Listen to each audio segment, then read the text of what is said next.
Ahora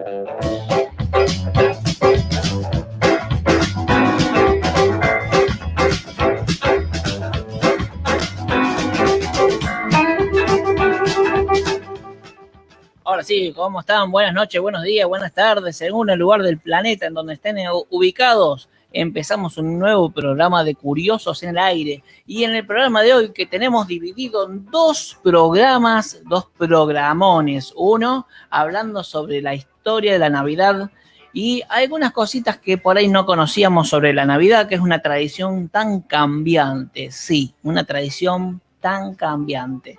Así que si están queriendo armar el arbolito, esperen, porque podemos hacer otras cosas más interesantes también.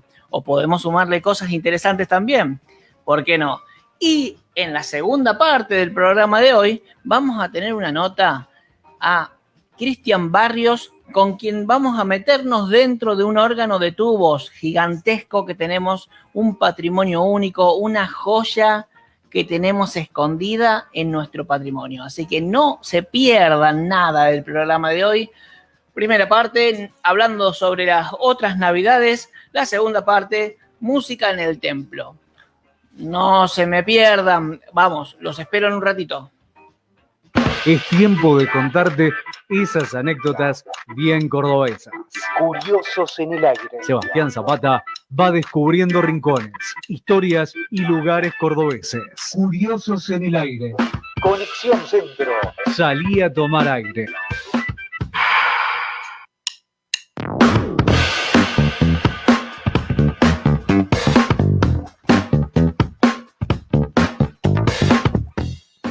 Para todos los que están diciendo, wow, qué lindo, estamos el día 9, ya estamos con el arbolito ahí, algunos no lo armaron, otros ya lo armaron desde hace varios días porque tenían mucho tiempo.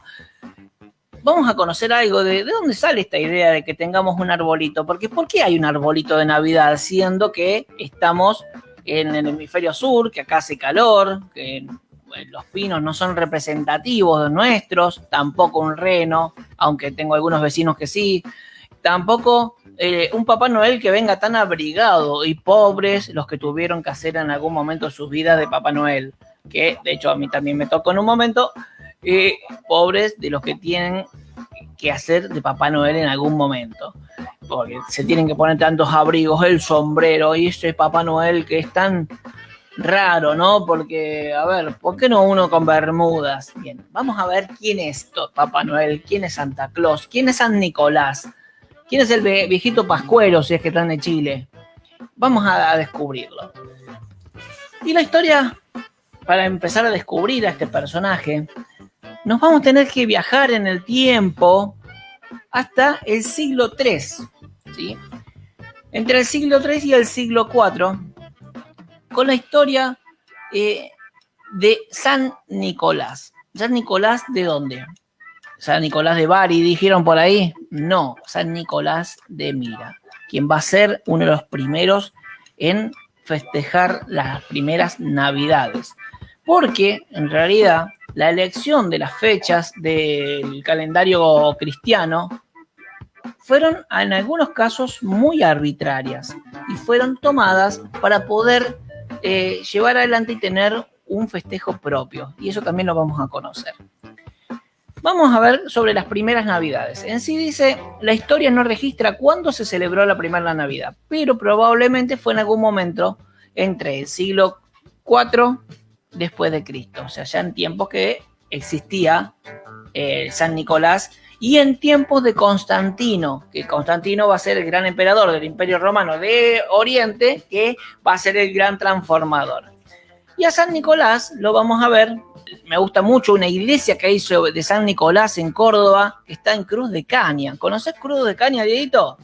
Yendo para la Candelaria, entre las higueras y la Candelaria, tenemos un pueblito hermoso con una iglesia destinada a San Nicolás. Y San Nicolás no es el Papá Noel que mostramos, el rechoncho que mostramos en las imágenes navideñas, sino que es un obispo con su mitra, con sus vestiduras de obispo. Esa es la diferencia.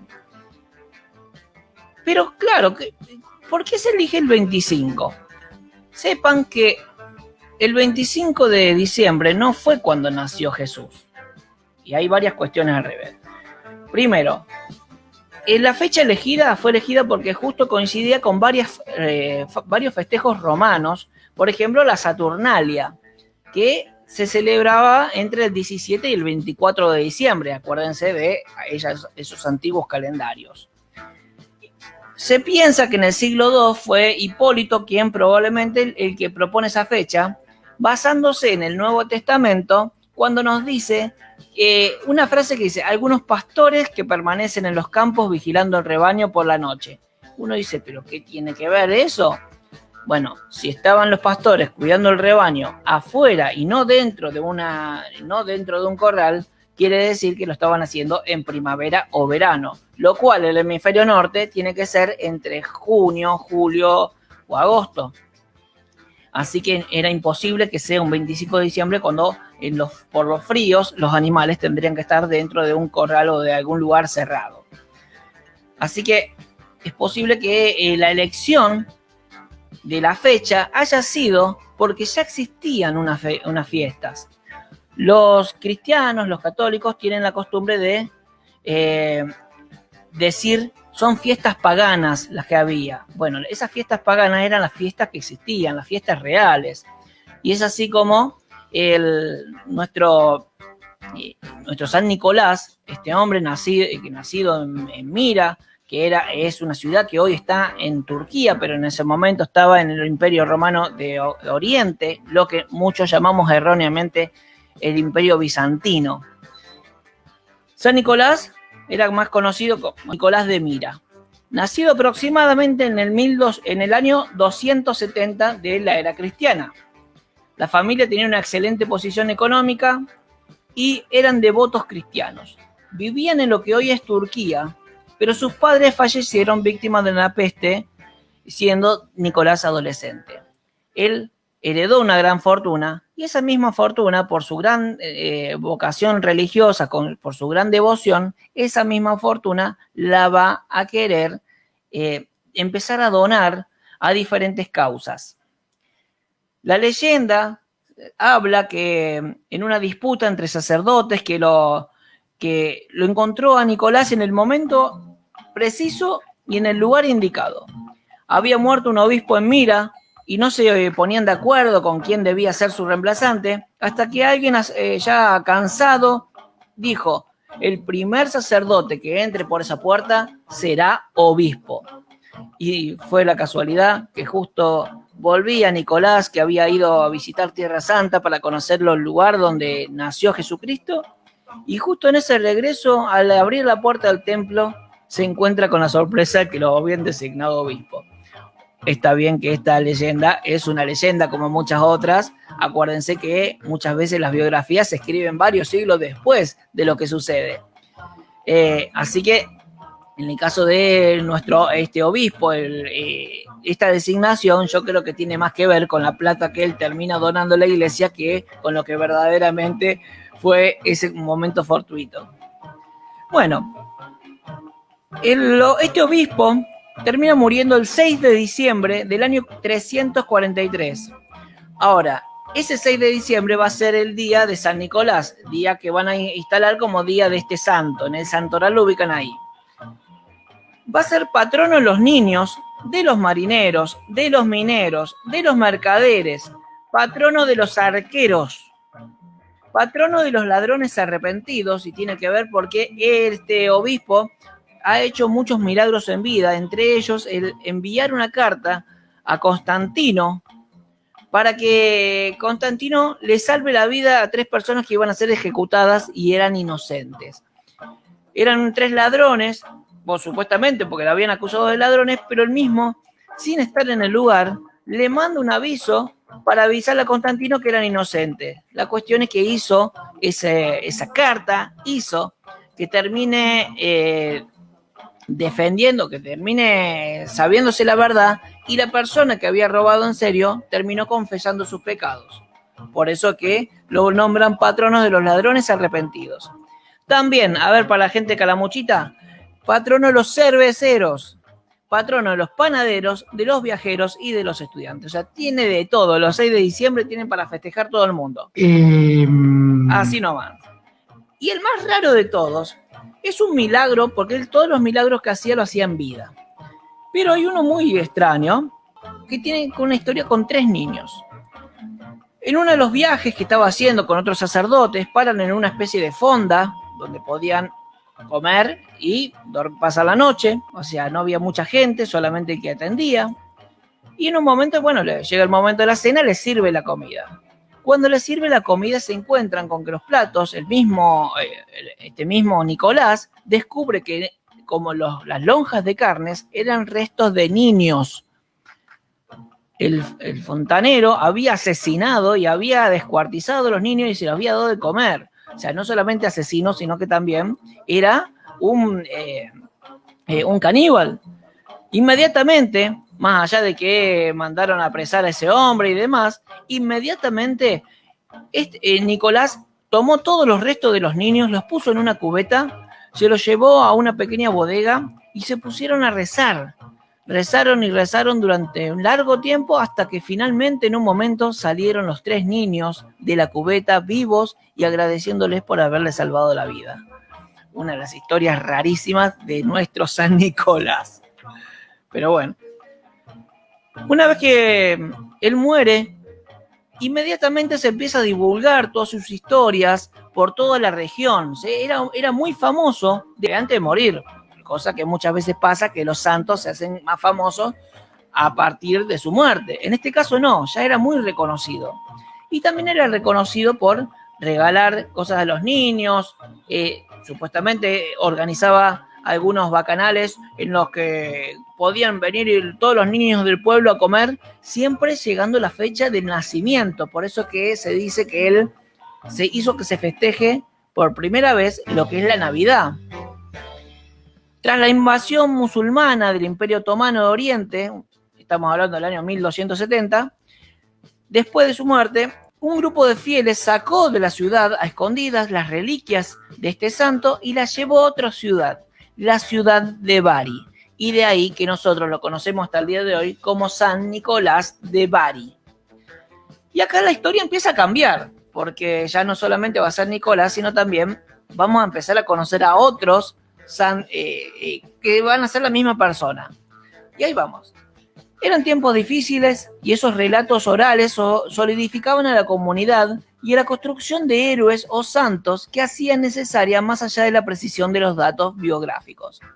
Son muy escasos los datos fehacientes que se cuentan sobre San Nicolás, pero son el producto de 200 años de leyendas y del boca en boca. Recién en la Edad Media fue cuando la veneración de San Nicolás, este obispo que estuvo entre el siglo III y el siglo IV, y que vivió en lo que hoy es Turquía, se va a convertir en la figura festiva, lo que en algunos lugares se lo conoce como Sinterklaas, o después lo que va a ser la traducción del Santa Claus. Y ahí vamos con el otro. ¿Quién es Santa Claus? Se dijo que San Nicolás había dado regalos a los niños y por lo tanto se le consideraba como el patrón de los escolares. También que organizaba grandes banquetes en épocas del nacimiento. Es así como, según la tradición, Sinterklaas recorría las partes, o ahora en Europa, en un barco de vapor acompañado con un travieso ayudante árabe llamado Zwarte Piet, quien ayudaba a Papá Noel a San Nicolás en ese momento, avisándole quiénes fueron los niños que se portaron bien. Los niños que se portaron bien van a recibir regalos. Los niños que se portaron mal los va a secuestrar. Sí, así nomás. No andaban con chiquitas. ¿Y cuándo se daban los regalos? Todos los años, el día 6 de diciembre, el día de San Nicolás. Ese era el día que se entregaban los regalos. Más tarde, durante la Reforma Protestante, muchos holandeses dejaron de celebrar los días de fiesta de santos y los obsequios asociados al Sinterklaas migraron del 6 de diciembre a la Navidad del 25 de diciembre. Cuando llega la Reforma Protestante, ya muchos dejaron de creer en los santos, dejaron de la adoración necesaria a los santos, al santoral se lo deja de lado y necesariamente había que dejar esa costumbre de hacer regalos.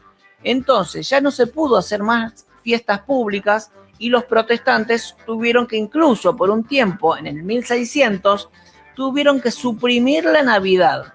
Evitaron los protestantes, tanto de Inglaterra como los Países Bajos, como Alemania, tuvieron que eliminar la Navidad por un tiempo, aunque la verdad que muchos la terminaban festejando en secreto. Y así, muchos de los regalos pasaron de darse el día 6 de diciembre a el 24 y 25 de diciembre. En realidad se los daba el 25 porque era el 24, pasaban esa noche, generalmente nevaba o hacía mucho frío. Otra cosa, hasta ese momento, quienes festejaban Navidad eran los adultos y la festejaban con grandes bacanales, con grandes... se ponían a tomar cerveza, se ponían a tomar bebidas mucho más fuertes y de esa manera festejaban la Navidad. En el 1660 se empieza a divulgar la tradición de utilizar un árbol tipo pino en Alemania. Y ahí ya vamos agregando algunas cosas. En Francia, para el siglo XVIII, apareció un personaje que aparecía en la época navideña, pero no estaba relacionado al principio. Después sí. Le Petit Reine de Nez Rouge. Tomá como en francés. De Moulin Rouge. ¿Quién era? El pequeño reno de la nariz roja, al cual los anglosajones lo llamaron de una manera más fácil, Rodolfo. Y de esa manera aparece este personaje Rodolfo que después en algún lugar tenía que estar. Así que vino bárbaro para meterlo en el trineo de lo que va a ser Papá Noel.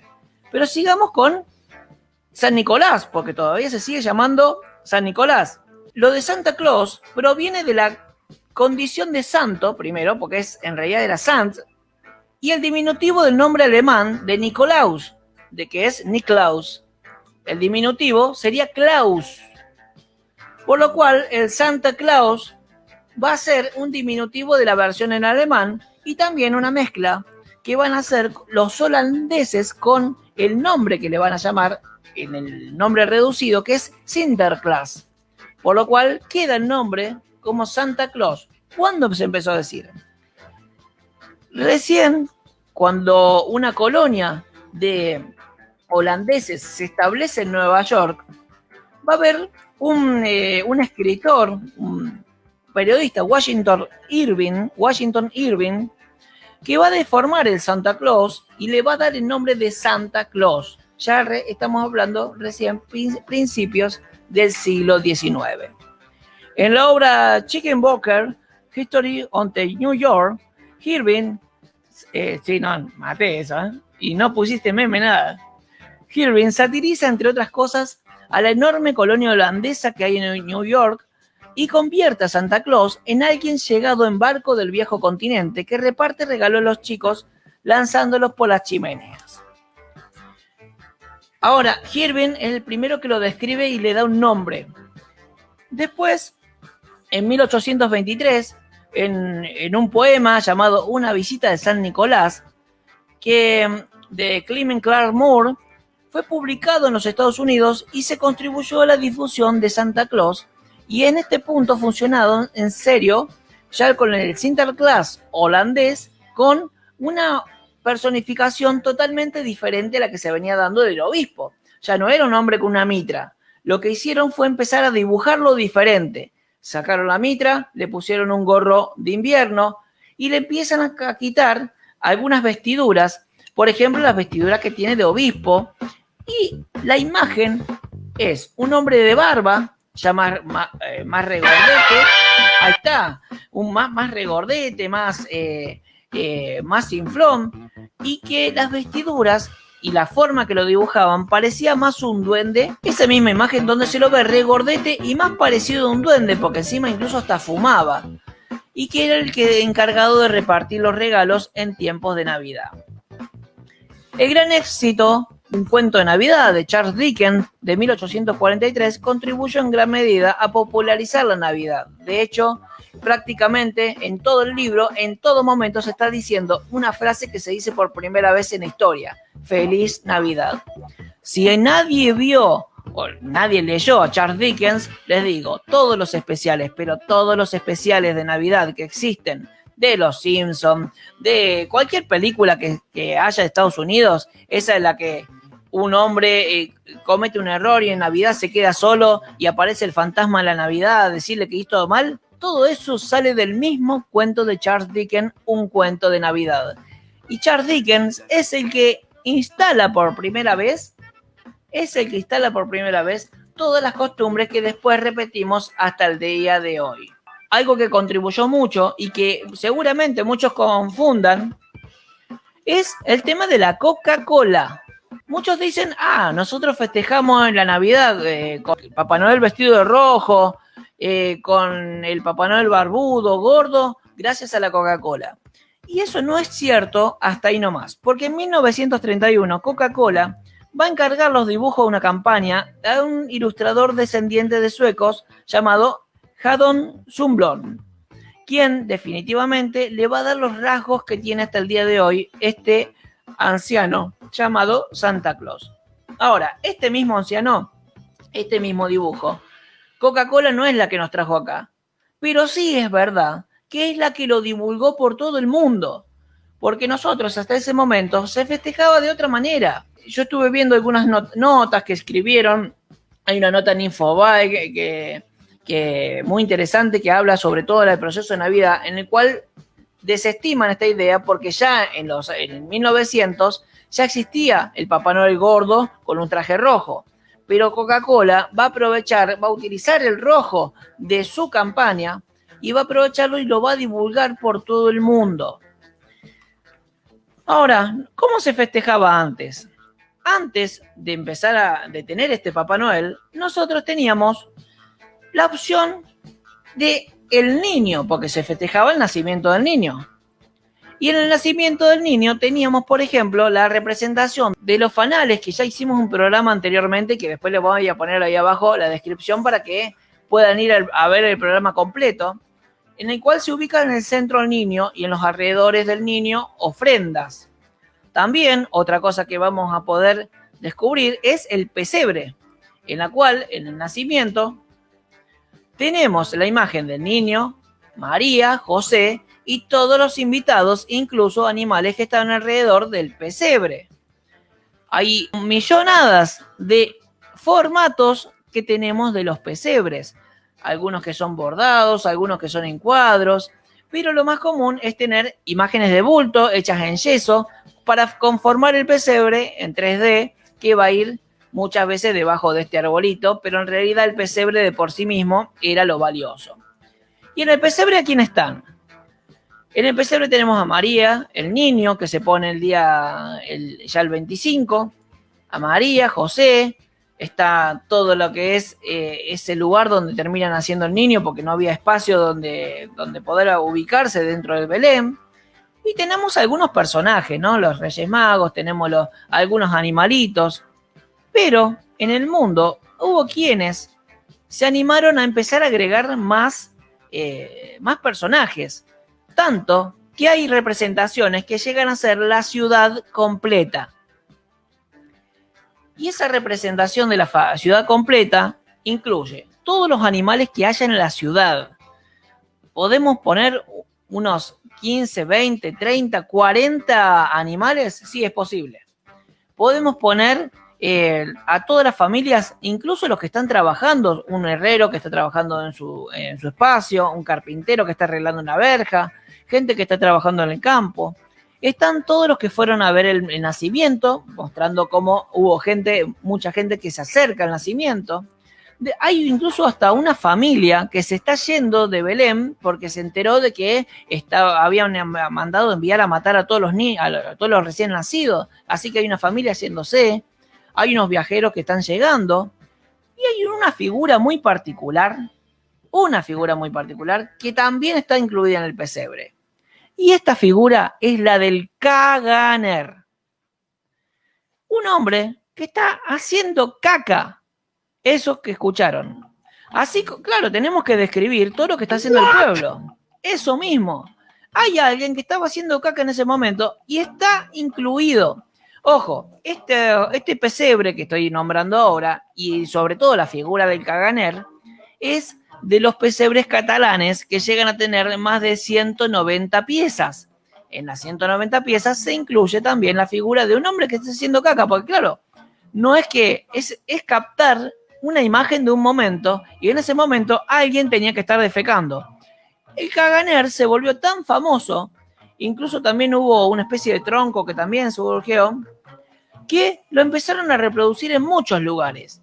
Y por ejemplo, hay unas mayólicas que son unos trabajos en cerámica de toda la zona de Cataluña, en el cual el Caganer también está. Y esas mayólicas, la que estoy mostrando, una mayólica muy famosa en Córdoba, está en el Museo Histórico Provincial Marqués de Sobremonte.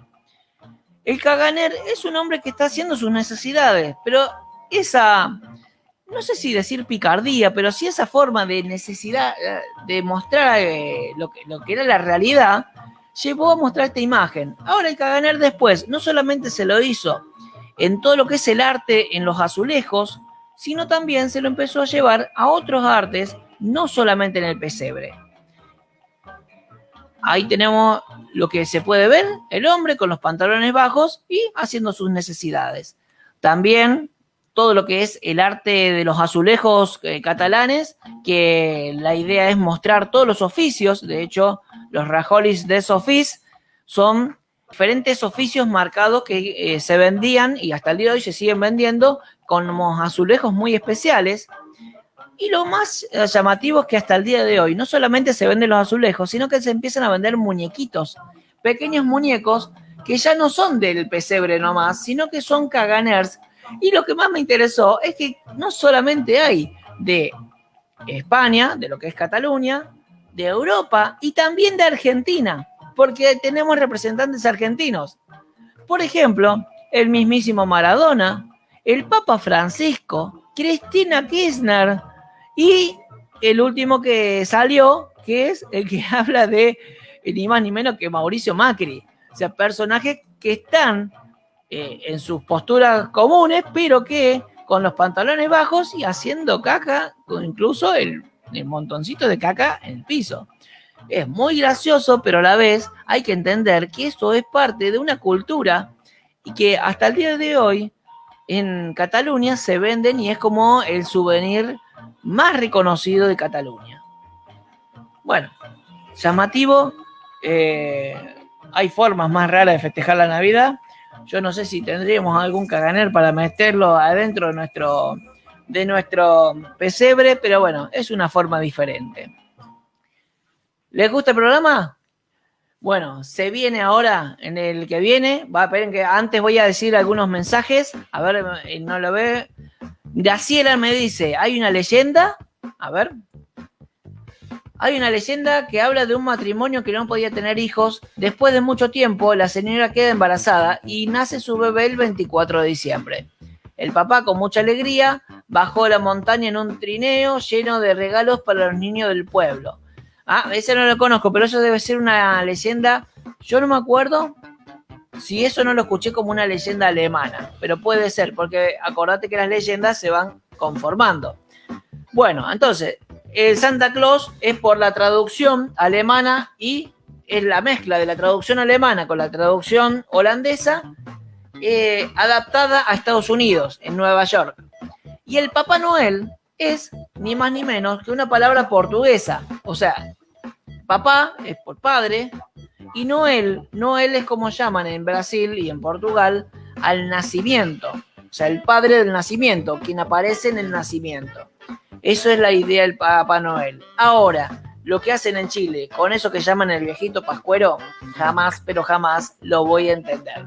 Creo que tampoco los chilenos llegan a entender quién es el viejito pascuero. Bueno, el próximo bloque tenemos música. En el próximo bloque vamos a escuchar música sacra y vamos a meternos adentro de un órgano de tubos.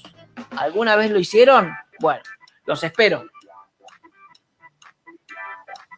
Los domingos, ajustate el cinturón y no apagues el celular.